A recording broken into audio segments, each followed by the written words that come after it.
받은 양동환입니다. 바로 발표에 들어가겠습니다.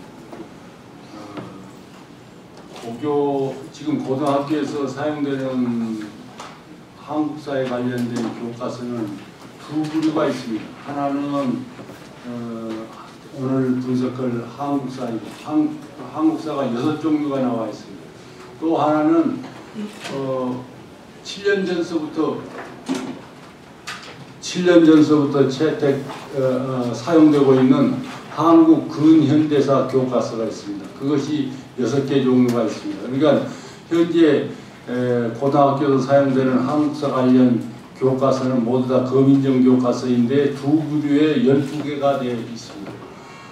왜 그렇게 되느냐 하는 것은 다소 복잡하면 교육과정 때문에, 교육과정의 개편 때문에 이런 과도기적인 현상이 나타나고 있습니다.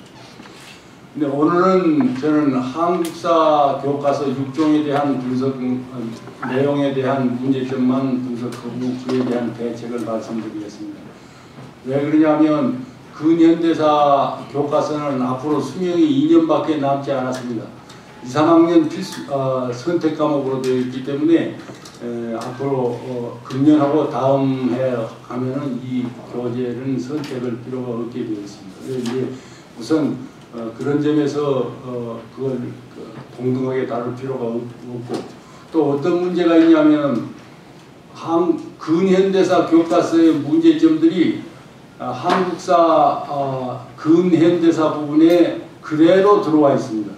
그러니까 근현대사 교과서 문제점을 분석하면 곧 한국사의 근현대사 부분의 내용에 대한 분석이 됩니다. 그게 중복이 되기 때문에 한 가지만 하면 된다 싶어서 근현대사 관계는 기록하지 않았습니다.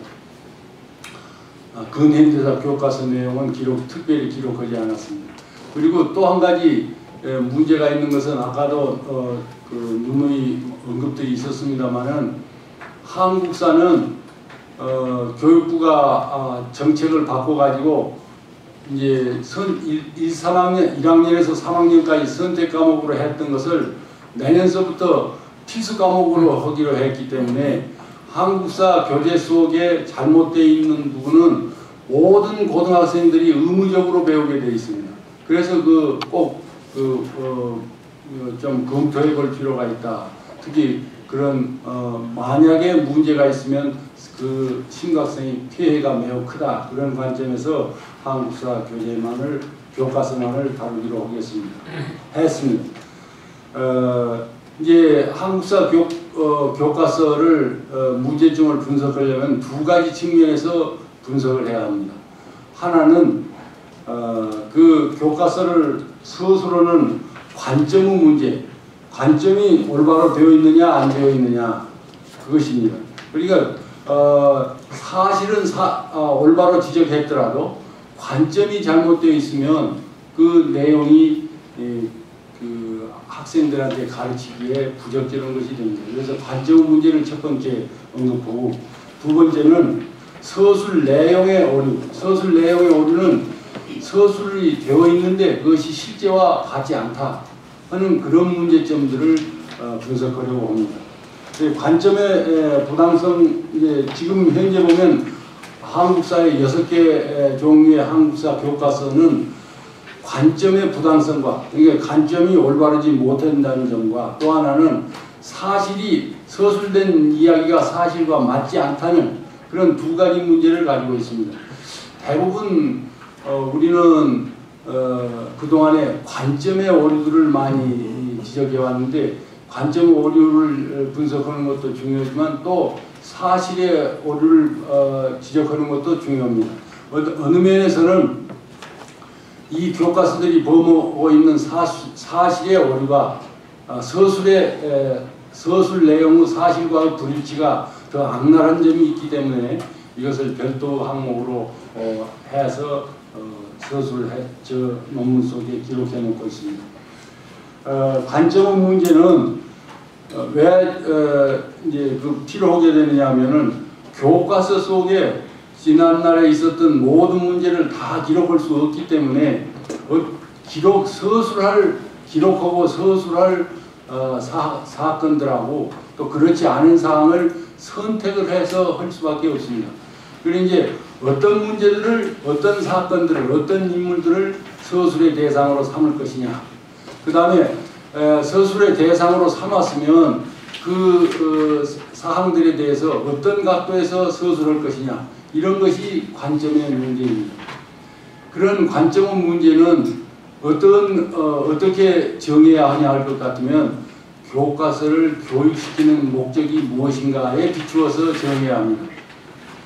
학생들에게 나라에서 돈을 줘가지고 교과서의 역사를 교육시키는 것은, 교과서까지 만들어가지고 교육시키는 목적은, 첫 번째 중요한 목적은 오늘의 국가 상황, 민족 상황이 어떤 과정을 거쳐서 이렇게 되었는가, 그런 것에 대한 정확한 지식을 제공하기 위해서입니다. 그런 정확한 지식을 가져야만 현재 상황에 대해서 이해가 올바로 될 수 있고, 또 미래의 이 나라의 발전을 어떻게 해나가야 될 것인가에 대한 대책을 제 나름대로 올바로 생각할 수 있기 때문에 그렇습니다. 두 번째는 기왕이면 자기 조국인 대한민국에 대한 자긍심과 애국심을 함양하도록 하기 위해서 역사 교육을 하는 것입니다. 그러니까 괜히 할 일 없어서 지식만 쌓기 위해서 하는 것이 아니라, 그런 지식을 토대로 대한민국 자기 조국에 대한 그 자긍심, 그 다음에 애국심, 그런 것을 쌓는데 도움이 되도록 하기 위해서 역사를 교육하는 것입니다.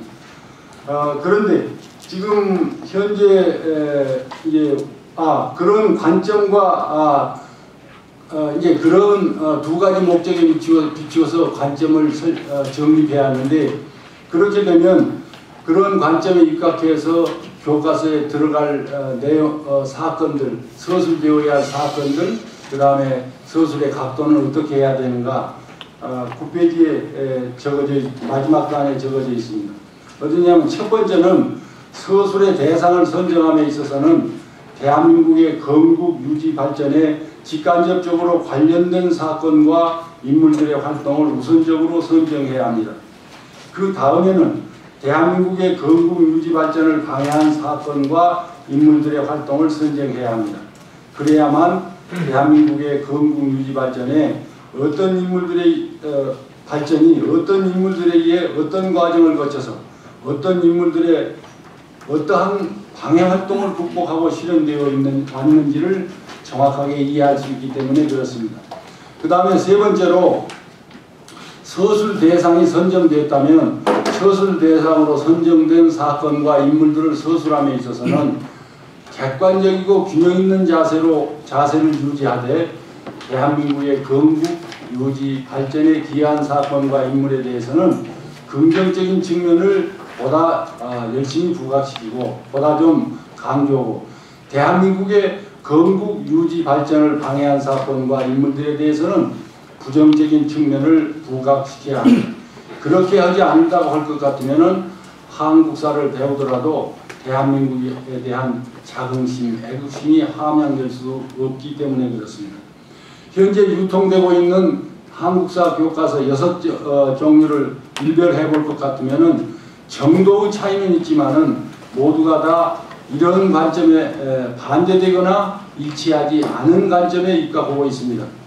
교육 목적에 부합하기 위해서는 꼭 서술해야 할 사항들을 서술하지 않고 서술하지 않아야 할 것들을 서술한다거나, 서술 대상의 긍정적 측면을 부각시켜야 할 사항을 부정적 측면을 부각시키고, 부정적 측면을 부각시켜야 할 사항을 긍정적 측면을 부각시켰습니다.